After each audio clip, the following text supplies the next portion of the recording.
A small envelope arrives at a boarding house on Stumpergas. Inside, a single sheet of paper. 37 words that will shape the next century of who. The Academy of Fine Arts Vienna regrets to inform you that your application has been unsuccessful. The rector's office finds your sample drawings unsatisfactory, particularly the lack of skill in rendering human heads. Man history. 37 words. 60 million lives. The young man who received this letter would try again 1 year later. October 1908. Same academy. Same result. Same rejection.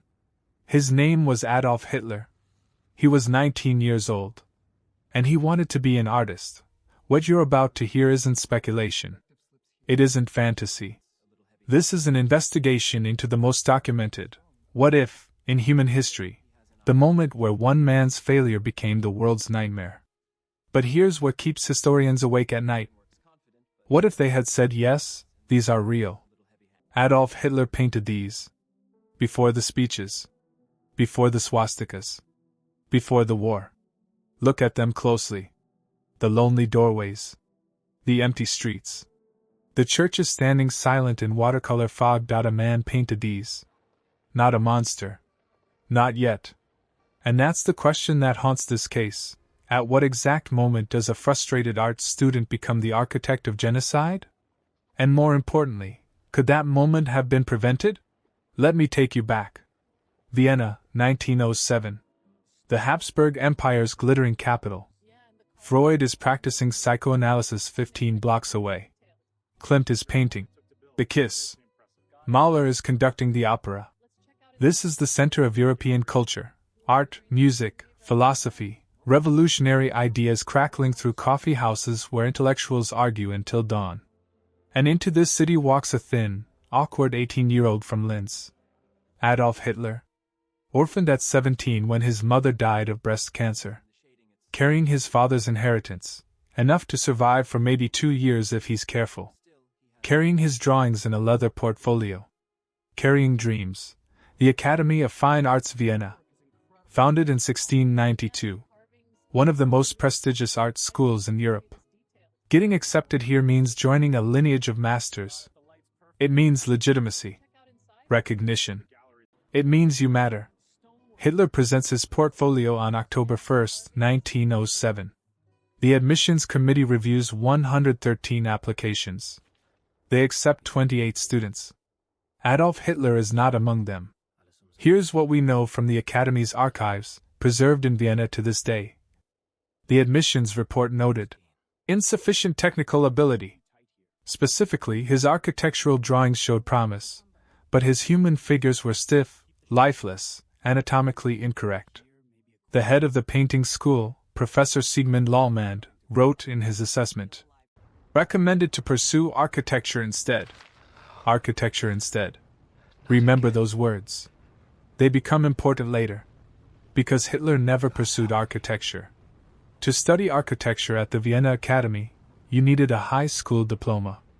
Hitler had dropped out at 16. So rejection meant something else. Go home. Give up. You're not good enough. What happened next is documented in Hitler's own words, written years later in Mein Kampf, and corroborated by historians who've traced his movements. He stayed in Vienna. Stubborn. Angry. Convinced the committee had made a mistake. He scraped by painting postcards and advertisements, selling them to tourists for pocket change. He lived in men's shelters, dirty, overcrowded dormitories for the destitute. He stood in soup lines. He let his hair grow wild and his clothes become threadbare. And he blamed everyone. The Vienna that glittered for the wealthy elite was a different city for the desperate. The men's shelters housed hundreds, immigrants, laborers, failed artists, Jews, Roma, alcoholics, all crammed together. Hitler shared these spaces. Ate with these people. And slowly, something inside him curdled. He applied to the Academy again in October 1908. This time, they rejected him at the preliminary stage, didn't even review his portfolio. Previously rejected. Insufficient progress. That was the end. Or was it the beginning? Here's what we know happened after that second rejection. Hitler remained in Vienna until 1913, 5 more years. 5 years of poverty, resentment, and radicalization. He spent his days reading extremist pamphlets. He absorbed the anti-Semitic poison flowing through Vienna's political underground. He attended speeches by Karl Lueger, Vienna's populist mayor, who blamed Jews for every social problem. He sketched in the parks and sold paintings to art dealers, several of whom were Jewish, ironically providing the money that kept him alive. One roommate, Reinhold Hennisch, later testified, Hitler was obsessed. He talked constantly about politics, about betrayal, about how the system was rigged against people like him. He believed he was destined for greatness, and that the world was conspiring to keep him down. Does that sound like a future genocidal dictator? Or just a bitter young man who couldn't handle rejection? In 1913, Hitler left Vienna for Munich. In 1914, World War I erupted, and he enlisted in the German army. He found purpose in the military. Our nation will rise! No force shall stop the will of our people! Together, we forge our destiny! 1933, he was Chancellor of Germany. By 1939, he had started World War II. By 1945, 60 million people were dead. 60 million. All from one rejected art student. But what if Professor Lallemand had written something different? What if the admissions committee had seen something worth nurturing? What if, in October 1907, a 19-year-old Adolf Hitler had received an acceptance letter instead? What if they had said yes, that's the parallel life we're investigating? Because this isn't just about one man. It's about 60 million people who died. It's about the 6 million Jews murdered in the Holocaust. It's about the soldiers, the civilians, the children who never got to grow up. It's about the atomic bombs dropped on Hiroshima and Nagasaki. It's about the Cold War, the Iron Curtain, the shape of the entire modern world. It's about whether evil is born or created. And it all hinges on one question. What if the Academy of Fine Arts Vienna had accepted Adolf Hitler in 1907? Some doors, when closed, change everything. But what about the doors we never opened? To understand what could have been, we need to understand what actually was. Let's investigate the facts, the evidence, the documented reality of those 2 rejection letters. In 2015, the Los Angeles Times conducted an investigation into Hitler's paintings that survive today. Approximately 720 works, mostly watercolors, a few oils, numerous sketches. They interviewed art historians, critics, professors from prestigious art schools. The consensus? Technically proficient. Compositionally safe. Emotionally empty. Professor Julia Voss, art historian, Frankfurt University, interview. Professor Voss *. When you look at Hitler's architectural paintings, you notice something immediately. There are no people. Vienna's bustling streets rendered completely lifeless. Beautiful buildings, accurate perspectives, but utterly devoid of human warmth. It's as if he couldn't connect with humanity even on canvas. That inability to draw human figures convincingly, that's what the Academy cited in their rejection. But was it a technical deficit? Or something deeper? Let's examine the Academy's standards in 1907. We obtained records of the 28 students accepted that year. Their portfolios included figure studies, portrait work, dynamic compositions featuring people in motion, emotional depth. Hitler submitted primarily architectural studies and landscapes. Safe. Static. Solitary. Dr. Bridget Hammond's book, Hitler's Vienna, appears on screen, a definitive historical text. Dr. Bridget Hammond, who spent decades researching Hitler's Vienna years, uncovered something crucial. Hitler's application was actually quite conventional. Many applicants submitted architectural work. The Academy wasn't looking for revolutionaries. They wanted students who could master fundamentals first, then find their voice. But here's what makes this case so haunting. The decision came down to one man. Professor Christian Griepenkerl, head of the painting school, final authority on admissions.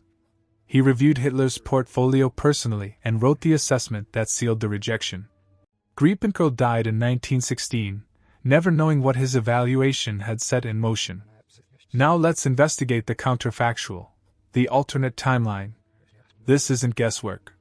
Historians have meticulously reconstructed what Hitler's life would have looked like as an academy student, based on records of student life, curriculum, and social environment in 1907 Vienna. First-year students at the academy followed a rigid structure. Morning sessions, figure drawing, live models, anatomy studies. Afternoon sessions, painting technique, color theory, composition. Evening lectures, art history, philosophy, aesthetic theory. The academy operated on a master-apprentice model. Students were assigned to established artists who mentored them personally. In 1907, the painting masters included Rudolf Bacher, Wilhelm List, and Christian Griepenkerl himself. Dr. Timothy Snyder, historian, Yale University, interview. Dr. Snyder ***. If Hitler had been accepted, he would have been placed in an intensely social environment. Art students collaborated constantly. They critiqued each other's work. They attended cafes together, argued about modernism versus traditionalism, dated each other. This was a community. Hitler, who was solitary by nature, would have been forced to integrate. But here's where it gets interesting. The academy in 1907 was predominantly Jewish and politically liberal.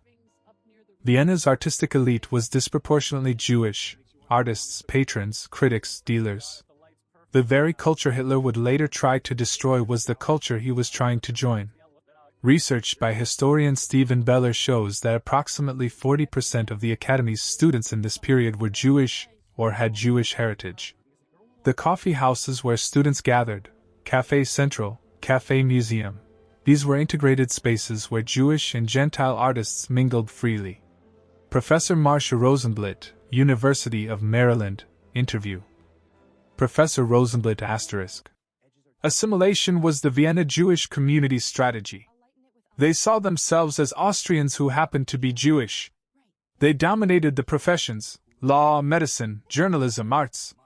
If Hitler had studied alongside these students, painted with them, learned from Jewish professors, competed for the same commissions, the cognitive dissonance would have been profound. Let's get specific. Let's investigate exactly who Hitler would have encountered. In the 1907 incoming class, based on academy records, at least 11 of the 28 accepted students were Jewish. One was Isidor Kaufmann's nephew. Another was the son of a prominent Vienna art dealer. A third would go on to illustrate for the Neue Freie Presse, Vienna's leading newspaper. These would have been Hitler's classmates, his study partners, his friends. The academy sat at Schillerplatz, adjacent to Vienna's Innere the historic center where Jewish businesses, galleries, and intellectual life thrived. Students frequented these establishments. They sold paintings to Jewish dealers. They attended salons hosted by Jewish patrons. Participation in this world wasn't optional. It was survival. Now let's investigate Hitler's actual personality in 1907, before the radicalization. We have testimony from people who knew him during this period. August Kubizek, Hitler's closest friend from Linz, who lived with him briefly in Vienna. Kubizek wrote a memoir in 1953. Despite its controversial reliability, historians cross-reference it with other sources and find consistent patterns. Hitler was passionate about opera, especially Wagner. He was a vegetarian. He didn't drink or smoke. He was prudish about sex. He was moody, intense, prone to lengthy monologues about architecture and German mythology. He was deeply insecure about his social status. He came from a lower middle-class background and felt inferior to Vienna's educated elite. But here's the crucial detail. Kubizek noted that Hitler wasn't yet virulently anti-Semitic in 1907. He disliked certain political figures who happened to be Jewish, but he wasn't obsessed with Jewish conspiracy theories. That radicalization came later, during the years of poverty and failure after the rejection. Dr. Thomas Weber, University of Aberdeen, interview. Dr. Weber ***. Hitler's anti-Semitism wasn't an inherent trait, it was learned and weaponized.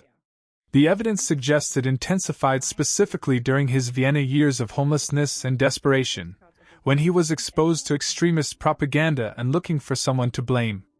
If he'd been accepted to the academy, that formative crucible of resentment never happens. Narrator asterisk. So let's construct the timeline. The alternate investigation. October 1907, Hitler receives an acceptance letter. He's elated. His mother, Clara, who died that December, lives long enough to know her son achieved his dream. Her final months aren't clouded by his failure. January 1908, Hitler begins classes. He struggles with figure drawing, his weak point, but receives instruction. Patient correction. Gradual improvement. The rejection that historically broke him never occurs. Spring 1908, he's absorbed into student culture. He attends life drawing sessions 5 days a week. He paints alongside Jewish classmates. He argues with them about art, not politics. He sells his first commissioned work, perhaps to a Jewish dealer who sees commercial potential. Summer 1908, instead of facing a second rejection, he returns to Linz to paint landscapes during the break. He's a legitimate art student now. His family is proud. His confidence grows. 1909 to 1911, he continues his studies. He may not be the most talented student, but he's competent. He graduates. He becomes a working artist, perhaps specializing in architectural illustration, playing to his strengths. By 1914, when World War I erupts, Adolf Hitler is a 25-year-old commercial artist in Vienna. Does he even enlist? Many artists claimed exemptions. Or perhaps he serves, but returns to a career, a community, an identity that isn't built on rage. The investigation reveals something uncomfortable. Adolf Hitler wasn't inherently monstrous. He was shaped.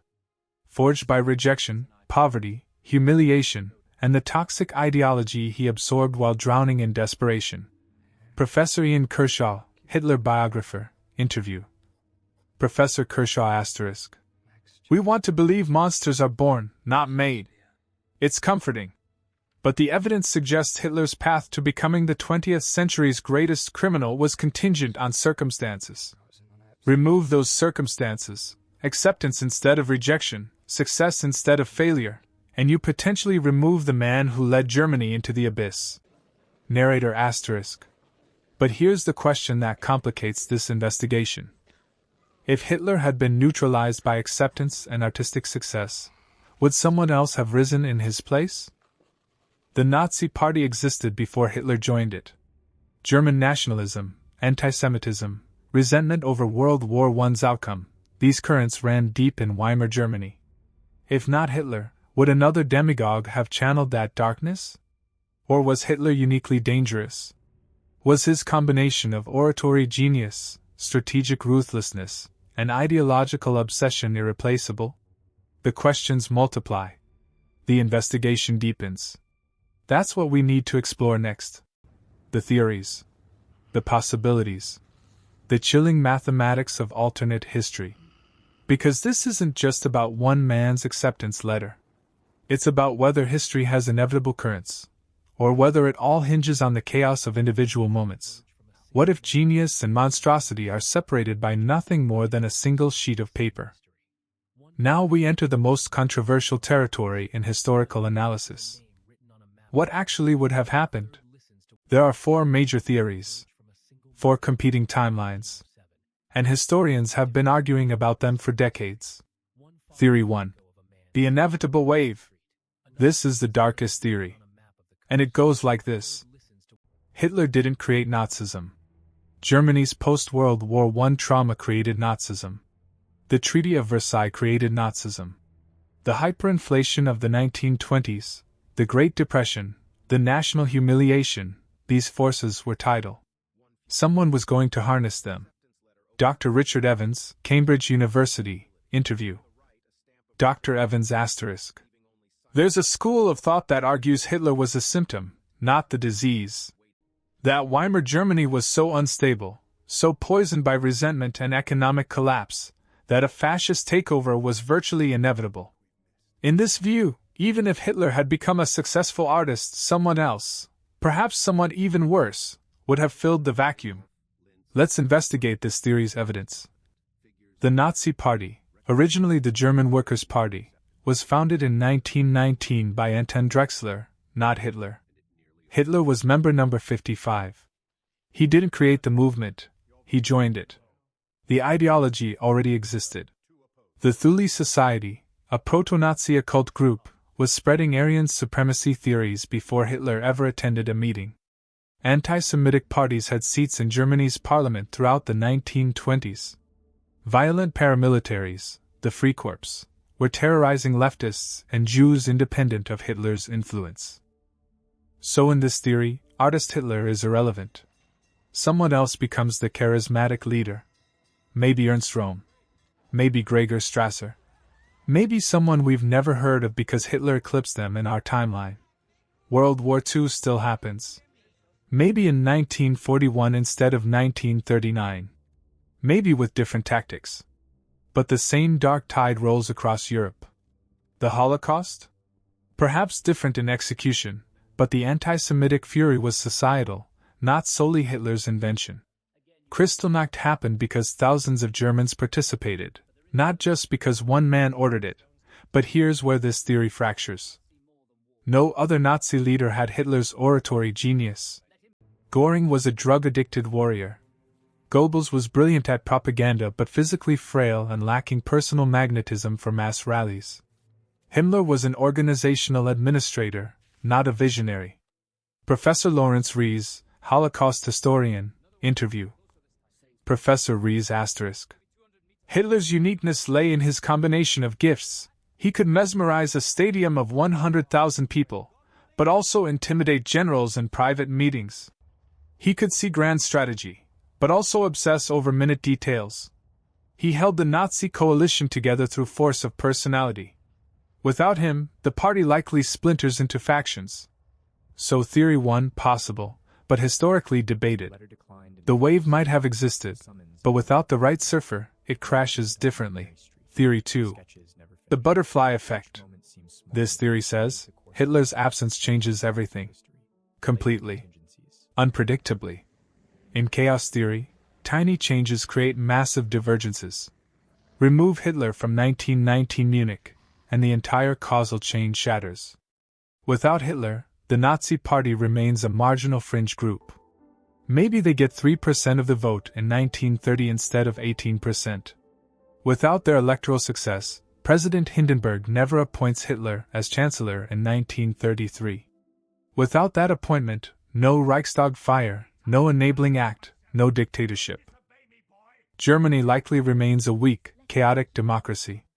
Maybe the communists take power instead. Maybe a military coup installs a different kind of authoritarian government, nationalist but not genocidal. Dr. Neil Ferguson, historian, interview. Dr. Ferguson *. The counterfactual historians find most plausible is that without Hitler, Germany doesn't start World War II in 1939. Perhaps there's conflict with Poland over Danzig, but no blitzkrieg across Europe. Britain and France don't mobilize. The Soviet Union isn't invaded. The United States never enters a European war. The entire architecture of the 20th century looks different. Let's trace this timeline. 1930s. Germany struggles economically but doesn't rearm. The Versailles Treaty's restrictions remain enforced. The Rhineland stays demilitarized. 1939. No invasion of Poland. No World War II. 1940s.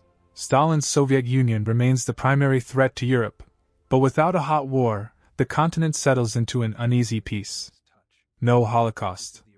6 million Jews live full lives, have children, grandchildren. The Jewish communities of Warsaw, Berlin, Vienna, Amsterdam, they thrive. An entire culture that was erased continues unbroken. No World War II means no atomic bomb. Oppenheimer never builds it. Hiroshima and Nagasaki never burn. No Cold War as we know it. The Iron Curtain never falls across Europe because there's no Allied/Soviet victory to divide it. No state of Israel, at least not founded in 1948 as a response to the Holocaust. Perhaps a peaceful Jewish homeland emerges differently, or perhaps the Zionist movement takes another path entirely. Korea doesn't get divided in 1945. Vietnam doesn't become a Cold War proxy battleground. The entire post-war order, NATO, the Warsaw Pact, the United Nations in its current form, none of it exists. The implications cascade, dizzying and strange. But here's the weakness of Theory 2. It assumes Hitler was the only possible spark. It assumes no other war would have erupted. And history suggests that's unlikely. Japan was already militarizing, conquering Manchuria by 1931. Would they still attack Pearl Harbor? Would the US still become a superpower? The Soviet Union under Stalin was expansionist and paranoid. Would they have invaded Eastern Europe anyway? Theory 2 gives us a more peaceful 20th century, but perhaps it's wishful thinking. Theory 3. The successful artist. This is the most intimate theory. It focuses on Hitler the individual, not the historical forces around him. In this timeline, Hitler's acceptance to the Academy doesn't just prevent his radicalization, it fulfills him. He finds purpose, community, recognition. Psychologists have analyzed Hitler's personality extensively. The consensus: he was a malignant narcissist, but also deeply insecure. He craved validation. He needed to be seen as special, important, historically significant. Dr. Gerald Post, psychiatrist, George Washington University, interview. Dr. Post *. Hitler's genocidal ambitions can be understood, in part, as pathological compensation. He felt rejected by society, so he created a fantasy where he was the savior of the German race. But what if society hadn't rejected him? What if art school said, yes, you belong here, you have worth? That validation might have satisfied his narcissistic needs in a non-destructive way. Theory 3 suggests Hitler becomes a moderately successful artist. Not a master, he lacked the raw talent. But competent. He paints architectural illustrations for magazines. He sells postcards. But as a legitimate business, not a desperate hustle. He marries, perhaps. Has children. Lives a bourgeois Viennese life. His intensity and passion, historically channeled into politics and hatred, get poured into art instead. He becomes one of those obsessive artists who talks endlessly about his vision for urban design, who bores people at dinner parties with his theories about aesthetics. Annoying, perhaps, but harmless. But here's what makes Theory 3 so haunting. We have a real-world parallel. Albert Speer. Speer was an architect who joined the Nazi Party in 1931. He became Hitler's favorite, designing grand buildings and staging massive rallies. After the war, at the Nuremberg trials, Speer expressed remorse. He claimed he was apolitical, just an artist seduced by power and grand projects. Historians debate Speer's sincerity. But his trajectory suggests something chilling: creative ambition and fascist collaboration can intertwine. What if artist Hitler had still been drawn to Nazi ideology, but from the outside? What if he designed propaganda posters, painted heroic nationalist murals, lent his artistic credibility to the movement without leading it? The question unsettles the comfortable narrative. Theory 3 wants Hitler to be redeemed by art. But what if art doesn't redeem? What if it just redirects? Theory 4. The delayed detonation. This is the nightmare scenario. What if acceptance to art school didn't prevent Hitler's radicalization, it only postponed it? Dr. Timothy Snyder returns, interview. Dr. Snyder *. Personality disorders don't disappear because of external success. If Hitler was fundamentally damaged, by his abusive father, by his mother's death, by some innate psychological defect, then art school might have delayed his break, but not prevented it. The monster emerges later. Maybe in the 1920s. Maybe after a personal crisis. Maybe after World War I, which he might have still enlisted in out of nationalist fervor. In this timeline, Hitler attends the academy. He graduates. But he's still alienated. Still angry. Still drawn to extremist ideology. The anti-Semitism he historically absorbed in the men's shelters, he absorbs in a different context, maybe political rallies, maybe nationalist student groups. When World War I erupts in 1914, artist Hitler enlists anyway. Not out of desperation, like in our timeline, but out of ideological conviction. He serves. He's decorated. He returns radicalized by combat. And then, in the chaos of Weimar Germany, he drifts into politics. Not in 1919, but maybe 1923. Maybe 1925. He's older. More mature. More polished. And maybe more dangerous. A Hitler who enters politics at 35 instead of 30 might be more strategic. Less impulsive. More patient. He might avoid the beer hall putsch that got him imprisoned in 1923. He might rise more carefully, more slowly, building a stronger foundation. Theory 4 suggests that the Academy acceptance doesn't save 60 million lives. It just delays the catastrophe. And possibly makes it worse. 4 theories. 4 timelines. Each supported by historical evidence. Each contradicted by uncertainties. So which one is correct? The truth is, we can't know. History isn't a lab experiment. We can't rerun it. We can't isolate variables. But here's what historians agree on. Small moments matter. Individual choices matter. That rejection letter mattered. The screen shows the rejection letter again, that simple administrative document. And here's what keeps us awake at night. If one rejection letter can lead to 60 million deaths, what other rejection letters are out there right now? What other frustrated young men, seething with resentment, are one moment away from becoming monsters, or being saved? But we're not done. Because there's something we haven't addressed yet. Something that changes everything we've just discussed. Here's what we haven't told you yet. In 2012, a researcher at the Austrian State Archives made a discovery that changed this entire investigation. Dr. Eduard Fuchs was examining Vienna Academy records from the early 20th century. Routine historical work. And he found something.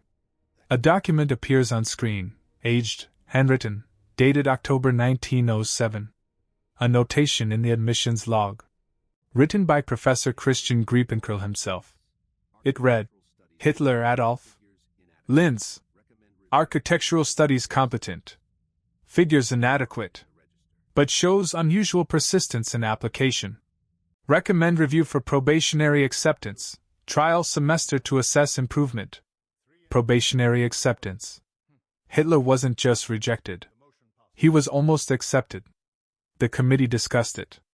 Griepenkerl recommended giving him a trial semester, a provisional spot where he could prove himself. But the recommendation was overruled. By 1 vote. The documents reveal the truth. Academy records show a 3-2 vote among the admissions committee. 3 professors voted against probationary acceptance. 2 voted for it. 1 vote.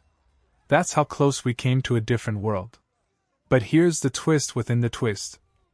Dr. Fuchs kept digging. He wanted to know who cast the deciding vote. And what he found was disturbing. Professor Alois de Lug. The decisive third vote against Hitler. A landscape painter. Moderately successful. 43 years old in 1907. De Lug's file contained a notation from 1906, 1 year before Hitler applied. De Lug had been reprimanded by the Academy for inappropriate relations with a student. The details were vague, but the implication clear, some kind of scandal, hushed up internally. De Lug needed to prove his judgment was sound. He couldn't afford to take risks. He couldn't support admitting a marginal candidate who might fail and make him look incompetent. So he voted no. Adolf Hitler was rejected from art school because a professor was covering his own reputation after a scandal. That's the twist. That's the random, stupid, mundane truth underlying one of history's greatest catastrophes. Not grand historical forces. Not destiny. Not inevitability. One man's embarrassment and self-preservation. The weight of this is crushing. But there's more. Because Dr. Fuchs's investigation uncovered something even stranger. In 1912, 5 years after Hitler's rejection, Professor Alois de Lug was walking near the Karlsplatz in Vienna. He was struck by a streetcar. Traumatic leg injury. He survived but walked with a cane for the rest of his life. The streetcar driver's name was never recorded in the accident report, just listed as Operator Number 47. But Vienna's municipal archives contain streetcar operator employment records.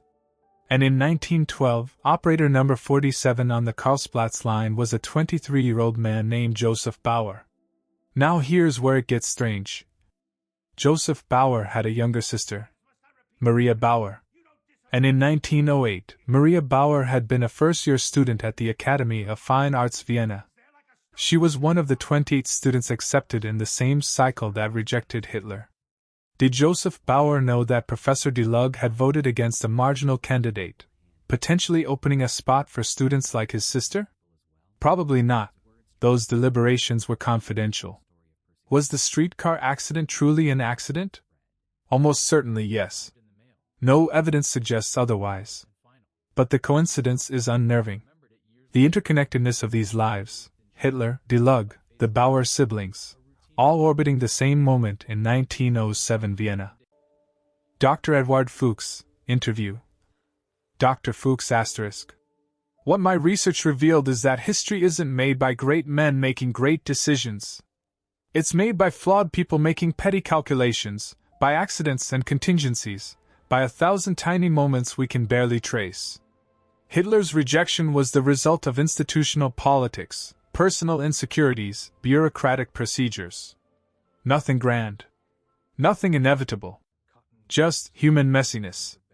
But here's the part that keeps historians awake at night. What if de Lug had voted yes? What if Hitler had received that probationary acceptance? Probationary acceptance meant 1 semester to prove himself. January to June 1908. Hitler would have been under intense scrutiny. His figure drawing, his weakness, would have been the focus. Now, we know from historical record that Hitler was stubborn and convinced of his own genius. He resisted criticism. When his Vienna roommate Reinhold Hanisch suggested he paint more popular subjects to make money, Hitler refused, insisting on his artistic vision. Professor Stephanie Barron, Los Angeles County Museum of Art, interview.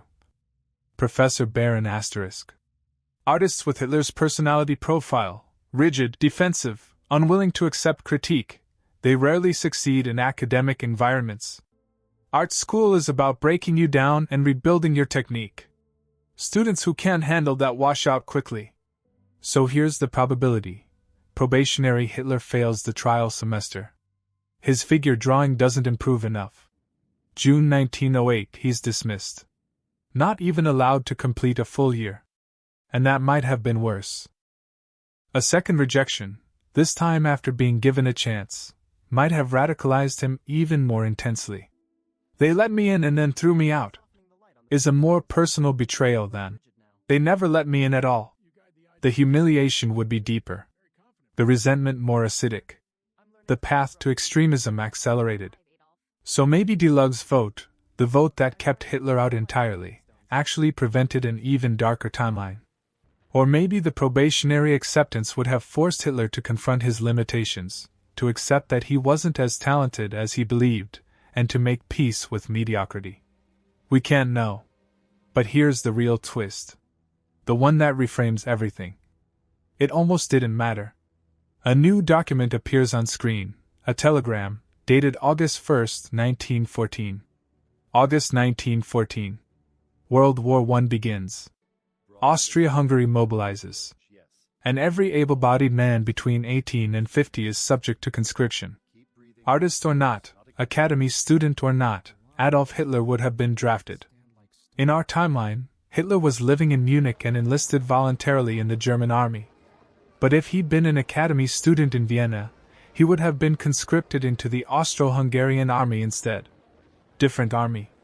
Different war experience. Different radicalization path. The Austro-Hungarian army was a dysfunctional disaster. 12 different languages, ethnic tensions, incompetent leadership. Soldiers were traumatized not by heroic combat but by absurd chaos. Dr. Alexander Watson, Goldsmiths, University of London, interview. Dr. Watson *. Hitler's experience in the German army shaped his worldview. He saw discipline, camaraderie, a sense of Aryan brotherhood. If he'd served in the Austro-Hungarian army instead, he would have witnessed empire collapsing from within, ethnic groups turning on each other, the futility of nationalism. It might have made him cynical rather than fanatic. So the Academy acceptance doesn't save the world. It just changes which uniform Hitler wears in 1914. But here's where the twist becomes a knot. The Austro-Hungarian army had a 43% casualty rate. Killed, wounded, captured, or missing? Almost half. Odds are, in the alternate timeline, student Hitler serves in the Austro-Hungarian army and doesn't survive the war. An unmarked grave somewhere on the Eastern Front. A minor artist who enlisted, fought, and died like millions of others. No beer hall putsch. No Mein Kampf. No Third Reich. Just another casualty of the Great War. And the world moves on. So the question isn't really, what if Hitler got into art school? The question is, what if Hitler survived art school and then survived the war? Because both had to happen for the nightmare to unfold. Two gates he had to pass through. Two moments where history could have branched. And he almost didn't make it through either. 60 million lives hanging on. 3 professors' votes in October 1907. A streetcar accident that almost wasn't. A probationary acceptance that almost was. A war that almost killed him. Layer upon layer of contingency. Dr. Fuchs, from the archives, speaks directly to camera. Dr. Fuchs *. People ask me if my research proves that history is random. I don't think it's random. I think it's fractal, patterns within patterns, causes within causes, but so complex that it looks random to us. We see Hitler's rejection letter and think that's the moment. But really, there were 1,000 moments. And we only notice this one because we know how it ended. But we're not done yet. Because there's one more thing we need to investigate. The thing we've been avoiding this entire time. What if asking, what if, is the wrong question entirely? We've spent this entire investigation asking, what if Hitler got into art school? But maybe that's not the question that matters, because here's the uncomfortable truth. Every day, someone gets rejected from art school, from music school, from their dream university, from the job they wanted, from the person they loved. And they don't become Adolf Hitler. Millions of people face rejection, failure, humiliation. They don't invade Poland. They don't build death camps. They don't murder 6 million Jews. They cope. They adapt. They find other paths. So the real question isn't, what if Hitler got accepted? The real question is, why did this particular rejection break this particular person in this particular way? Dr. Alice Miller, psychologist, archival interview. Dr. Miller *. We focus on the trigger, the rejection letter, because it's tangible. Documented. But the real pathology was formed years earlier. Hitler's father, Alois, was a violent alcoholic who beat Adolf regularly. His mother, Clara, was overprotective and smothering. By age 18, Hitler was already psychologically damaged. The rejection didn't create the monster. It gave the monster a narrative. The narrative. That's what we've been missing. In Mein Kampf, written in 1924 while imprisoned after the beer hall putsch, Hitler spends pages describing his academy rejection. He frames it as a conspiracy. He implies the Jewish-dominated art world deliberately sabotaged Germanic talent. He transforms a mundane academic rejection into a heroic origin story. They rejected me because they feared what I represented. It's not true. But it became his truth. And that narrative, the martyr genius, the misunderstood prophet, the victim of systematic betrayal, that narrative was the foundation of everything that came after. So acceptance wouldn't have saved Hitler from Hitler. Because the pathology was already there. The resentment was already there. The need to see himself as victimized and special, that was already there. If not the Academy rejection, something else would have become his narrative. A bad art review. A betrayal by a friend. A romantic rejection. The monster was looking for an origin story. And Vienna in 1907 provided one. Professor Ian Kershaw returns, interview. Professor Kershaw asterisk. I've spent 30 years studying Hitler, and here's what I've concluded. He was a man of no particular talents except one, the ability to weaponize his own resentment. To transform his personal failures into a political movement. That's not something art school can cure. That's a personality structure. But if that's true, if Hitler was fundamentally broken regardless of external circumstances, then what's the point of this investigation? Why does the what if matter?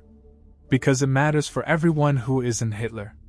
We tell stories about Hitler's rejection because we want to believe that acceptance, validation, and opportunity can save people. And for most people, they can. The vast majority of rejected art students don't become genocidal dictators. They become teachers, graphic designers, architects. They find other paths. They cope. So the Academy's rejection of Hitler doesn't teach us about Hitler.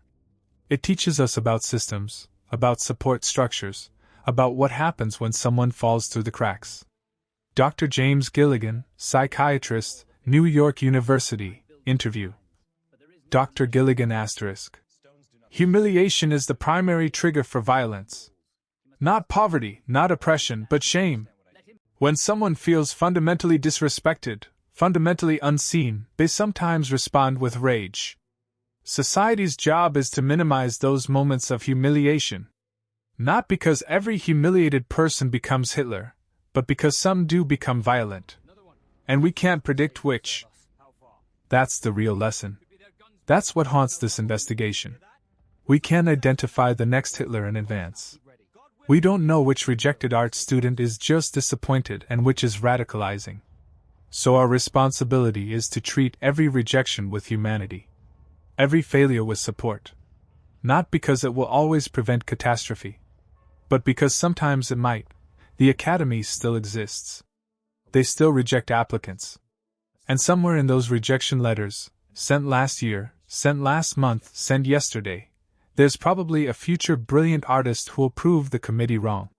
And maybe there's someone whose rejection becomes their darkest moment. Who spirals. Who radicalizes. Who we'll read about in 20 years and think, what if someone had helped them? We can't know which is which.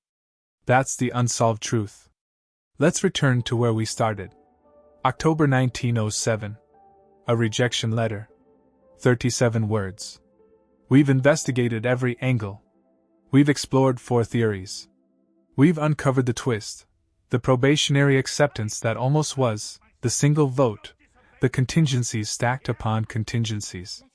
And we've arrived at an uncomfortable conclusion. The acceptance or rejection probably didn't matter. Not because Hitler was destined to become a monster, but because he was already on that path, and he would have found another narrative, another grievance, another origin story for his resentment. The Academy rejection was convenient.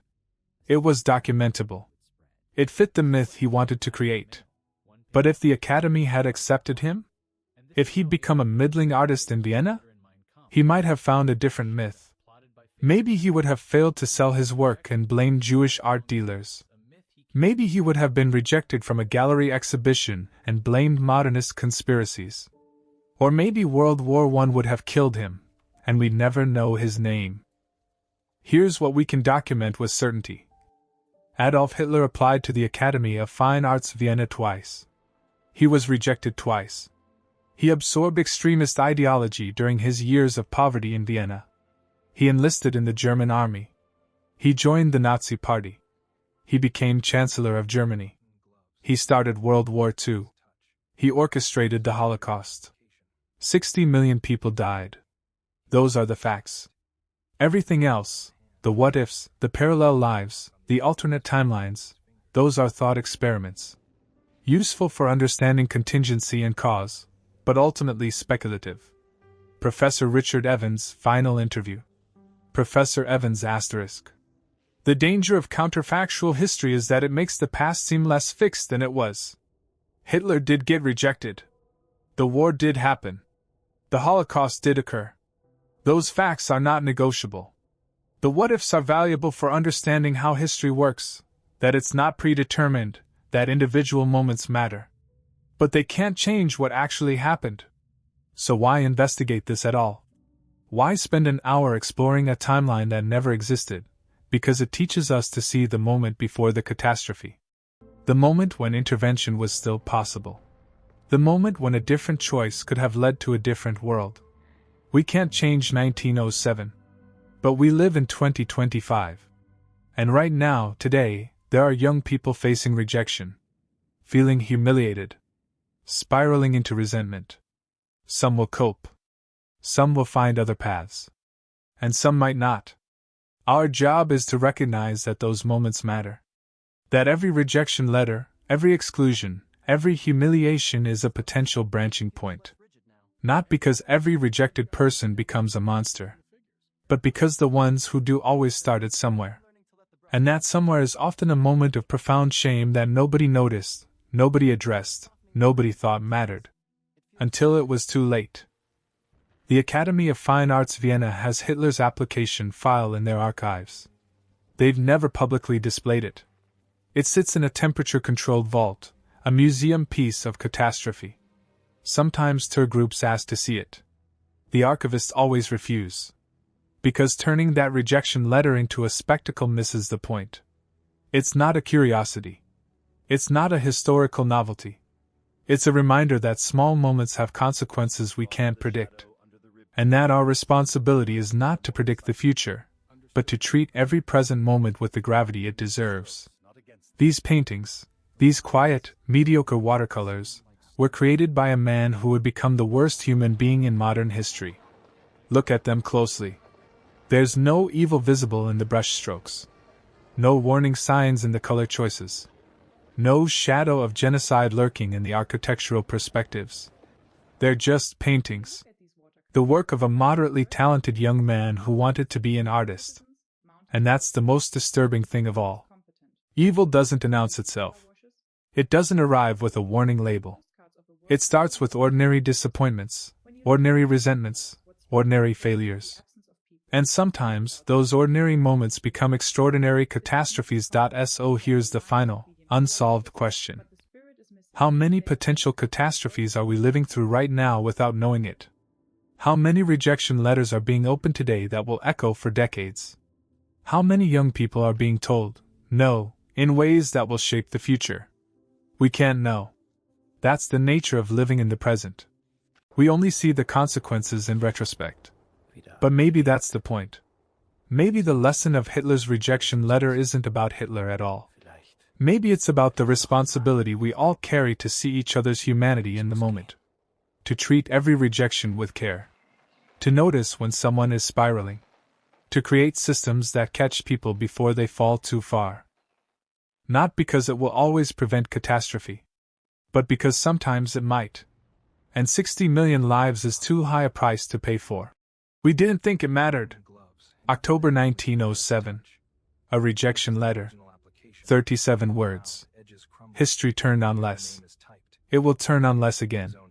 The question is, will we notice in time? Some files stay unsolved not because we lack evidence, but because the answer is too close to home.